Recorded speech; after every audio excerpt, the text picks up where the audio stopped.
Duriyyeen qawwee guurattee gara yaateef namatti taphattu. Okay. Bineensa taate achi baatee tun amma warri ijoollee kana beektan maatii isaanii beektan. Yakkamee qaddalagame. Reekun tokkoffaan Oromoon wanni ani isinii dhaamu. Warri biyya tana jeeqee diigee waa godha jiru feemas jettanii warri isin jala yaatan warri garee bobbaasee ta'ufiiti afaan barate akka itti dhara dalagan yuutuubii fi guddifachoo birrii as sooshaal miidiyaa gubbaa argatan waan godhachoo garee uumeen nama hundinuu balaa olii oofee waa dalagee duuba taa'ee kun Arsii ta'ee kun Harargee ta'ee kun Shawaa ta'ee kun Walloo ta'ee kun Jimma ta'ee warri gamaa gamanaa olii oofu tokko kanaa jechuudha. Isaanii gabaadha yeroo akkanaa galte. Tiktooki moo tiktaaki moo toktooki maal godhi jechaa taptaap godhi. Akka namoonnaa birrii isaatiif gartee iyyaate naqi mukatti suuqi jedhaan. Eebalumeessi harkaa haa bu'u. Kophee nyaachisi. Kokkee irraa muru. Qaama saalaa irraa muru as gubbaa taa'ee. Gaafa wanni sun dhumatte ammoo nama gaarii jabaa yoo Arsii ta'e kan Arsii yaadu Harargee yoo ta'e kan Harargee yaadu. Inuma walitti dhaadatti badhuuftee waan ajaa'ibaa waan garaas nyaatu Harargee Arsii caalaa. Jagni keenya goonni kun dirree lolaa seenee lolee bara gartee rabbi sittiin fidirra saasa fixatee saan ja'an seenee lolee. Akkasimi jagni keenya kun bara Harargee Arsii caalee jedha. Zaalimni zaalima faarsu. Mujriimni mujriima faarsu.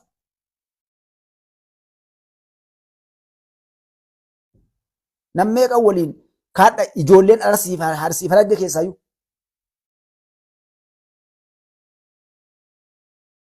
Waan nuuf Arsii Harargee waliin taate beektanis ilmaan siqqoo mandooti farfan qallu. Biyyattii tana keessa namni haga keenya saree nyaattee jirtu bara maqaa Oromummaa kana. Waliin fincaan dhunnee qocaa nyaannee waliin biyyeen nu nyaattee bar bakka namni hin dhaabbanne dhaabbatanii dirree qabsoo keessatti akkasuma dalagaa turan. Saboota biraa kan achi kee jiru fidanii leenjisanii nurratti kaan Arsii fakkeessanii kaan Harargee fakkeessanii nyaachisaa turan. Dhiirti teenna gabbaatee alaan galle. Osoo waan hubanne waan argin wayittiin oofina. Uummata miskiina ijoollee Walloo ka diinni isii fixee daaraa isii godhe. Walloon baradha namni Walloon tuqe bara. Wallaahi isarra mujriimni addunyaa tana gubbaan jiru bara ijoollee Walloo. Akka keenya bar jaarsan qabu uummanni Walloo. Bakka hin geettu barka kichuu umrii isii haga biyyi teenna nu gabrummaa jala kufne bara. Umrii isii dallaa taatee nurraa gartee diina dhoorgaa turte. Sabummaaf amantii ufiitiif haamamaa turte ijoolleen sun. Namni isiin ta'in eenyu ta'a namni Walloo hin ta'in. Walloo ta harkarra qabdee bara Walloo ta'uu qofaaf silaa akka dahabaatti qabattee deemtuuni bara ijoollee birillee Walloo san. Eeggadda gabbaatee shufuroon maqaa Arsiitiin deemtu Walloon irra maal dalagde? Arsiillee bakka hin buutu warra deemu Arsiillee bakka hin buuku Arsiillee ka Harargee ijoollee Harargee bakka hin bu'u jechuudha. Harargeelleen tana qabdu Arsiilleen tana hin qabdu.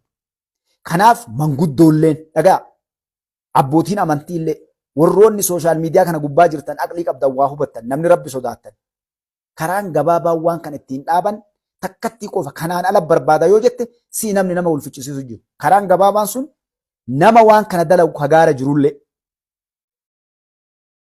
Kagaara jirullee. Ka karaa deemu kana gaala namaa jalaa fi bakka dalagu magaalaa keessa wal andamsee guuree oofu kana waan biriin godhina. Uummata maatii isaanii ebalu jedha gara maatii koottaa maatiin gumaa irraa fixatu. Yookaan maatiin eebbisee lakki ilma kiyyaam jedhee awwaakkatee waan feetan godhaa jedhu. Gaafa isa illee biyyi seera qabdi. Liistii baasanii garri dhaqanii jiru egaa Itoophiyaan ta durii milaal gabaabdu. Addunyaan akka durii seetee lafa hin badin. Biyya feete jiraadhu bakka feete jiraadhu bararaa olii allaatti duuti lafaa jedhan. Adda mootummaan Ameerikaa uummata miiliyoona 1.5 mojaa kaasee biyya galchee jira. Wilii takka takka galchuu deemu jira. Araboonni illee keessa Suudi Arabiyaan kana eegaluu deemti. Na dhagee akka gaariitti. Namuu keessaayyuu na dhagaa asiin durallee himaa ture. Suudi Arabiyaa waan isin bu'u deemu Suudi Arabiyaa jirtan. Namni Suudi Arabiyaa jirtan, Arabi Imireet jirtan, biyyi kunniin lamaan na dhagaa gaariitti. Gaafa aabbichuu miila lafa gad dhaabate akka gaarii na dhagaye. Akka dhiis bilookiin godhu haa ta'u. Dhiis haa ta'u biloon godhu dhiis. Itinoomi ilaal maqaan inni baafatee dhufe. Itinoom arri maarkeet jedhee baafate. Gabaa daldalaati mataan isaatu qara. Hattu. Haata'ee caqasuudhis mujriim. Nalagaa gaaritti akka gaaritti nalagaa mootummaa Itoophiyaa lammii isaa ka maqaa isaatii ala waa balleessullee ka lammii isaa irra waa geessullee yeroo gabaabdutu hafe yeroon inni bakka fedhe haa jiraatu intarpuuliidhaan fidee gartee seeraa dhiyeessu deemu dhufaa jira. Na qabadhu tan. Kabrii miti. Atiin seeraan ala biyya namaatti hadha baqattee baatu nalagaa gaaritti. Naashinaal ayid yookaan ammoo faayidaan alatti yeroon isaa gaafa dhumate lammii Itoophiyaa jettee bakka feete jiraadhu wanni ati himattu imbaasii jiru yookaan qoonsilaa jiru dhattee baafattee harka qabaachuu baannaan yeroo mootummaa Itoophiyaa illee sin beeku jedhu maqaa saniin illee yakki fedhe sirra ga'isii birmanne dhufu deema. San qabaattoo mootummaa Itoophiyaa bakka jirtu qoffee qabee funyaanitti haadha si godhee si fuudhu deema jechuudha. Maqaa Itoophiyaatiin lammii saba kanaatiin lammii Itoophiyaa seenaa biyyattii kanaa xureessuun yeroo gabaabduun duubatti naa qabadhaa hafuu deema jechuudha. Takka inni lammataa sooshaal miidiyaa warri sooshaal miidiyaa kana dawoo godhatanii ilmaan namaa waliin naxxanii dhiiga namaa gannaqsiiftanii paartii balu fakkaatanii deemtanii gatii kafaluu deemtanii mootummaa Itoophiyaatiin naa qabadhaa. Hunda daataa keessan guuree mootummaa biyya keessaa eegalee jira mootummaan.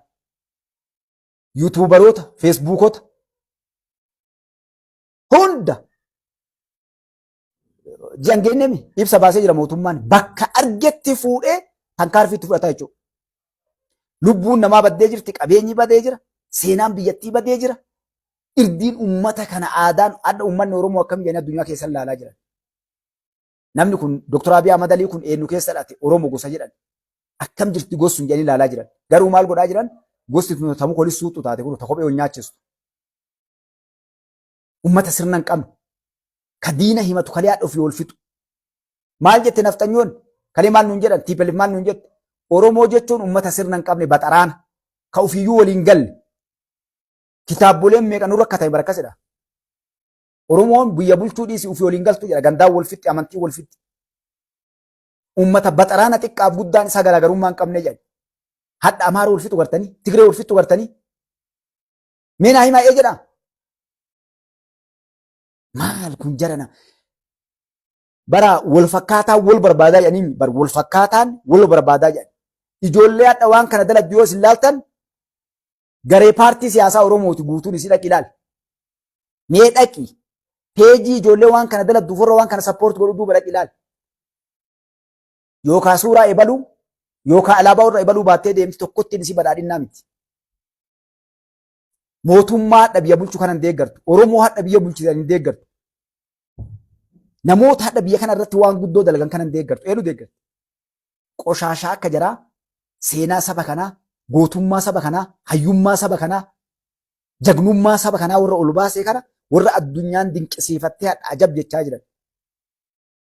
Warra hadha gartee Ijiptiin surreetti albaase.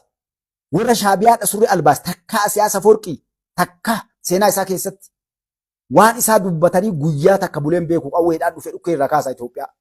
Mallasii walis saahibaa walit dhiigaa waliin waa mara dalagatan gaafa lola baadiin ni yaadattan jechuudha. Jecha takkaa lama waliin janiitiin ilma namaa akkasii walirraa afan. Hadha gaduu gartee leenca of dura gartee dhaabbatteeti namuu bachi booya jechuu gartee. Kanaaf ilmaan Oromoo dhiifamallee naa godhaa. Rakkoon ilmaan Oromoo jidduu deemaa jiru uummanni Harargeellee dhagaa. Namni sirna qabdan. Harargeen qulqulluun makaa miti kan isin jechuu jiru. Arsiin maqaa gurbatti Jawaar jedhanii tana xiqqaalleen guddaalleen bahee bakka hundaanuu arrabsiti qoshaashaan ilmoo namaan geenne marti. Hadha maqaan Arsii iyyaa bahe Mustafaan kalee maqaan ilmaan sikkoo mandoo maqaa gurbattii Luffitti Jawaar jedhanii kana irdii duriyyeen nun geenneef sareen nun geenne tun gabbaate harree Arsii harree akkas gootu nun jettadha qoshaashaan hundi jechuudha. Gatii kafaluu deemtan inshaallah biiznillaahi ta'ala yoo rabbi jedhe.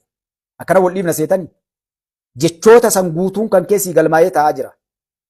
Guyyaan ati bakka irraa fiddee waan kana goote ammoo kanaami kana ajaa'ibu Arsii ta'ee maqaa Arsii matee an Arsii jedhaati Arsii akkas gootu akkas taatu jedha miidiyaa kana gubbaa taa'ee jechuudha. Sheekolee ammallee isinii dhufaadha. Sheekoleen durriyyee jala deemtanii durriyyee amantii teennaaf saba keenya arrabsiiftanillee ittaqillaa rabbi sodaadha waan biraa isiniin hin jedhu. tokkoffaa warri feemas yannu gubba baasee haadha saree nu qalchiise sheekolee teenna jechuudha. Sheekolee maraami. Sheekolee bakka isin hin laalle dhaabbattan. Diiniin kennallee dhaabbadhaa isiniin hin jedhin akka namatti illee isin laalu. Maaltu isin geesse ganda gartee salphinna, ganda diqqeenna, ganda sheeyxanni keessatti hadiraa dha'u.